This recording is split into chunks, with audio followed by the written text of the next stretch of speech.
بادشاہ صحت مند ہو گیا اور خوشی خوشی اعلان کیا، یہ حکیم تو بڑا دانا اور کراماتی ہے۔ لیکن درباری جو اصل حقیقت جانتے تھے، انہوں نے کہا، حضور، یہ تو ایک عام سا جولاہا ہے، اسے کچھ نہیں آتا۔ بادشاہ نے جواب دیا، تم کیسے کہہ سکتے ہو اسے کچھ نہیں آتا؟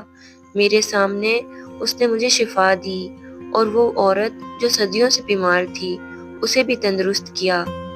درباری بولے، اچھا تو پھر ہم اسے آزماتے ہیں، اگر یہ اصل حکیم ہوا تو ہمیں بھی ماننا پڑے گا۔ سو بادشاہ نے اجازت دے دی۔ جولاہے کو شفا خانے میں لے جایا گیا، جہاں برسوں سے بیمار لوگ پڑے تھے۔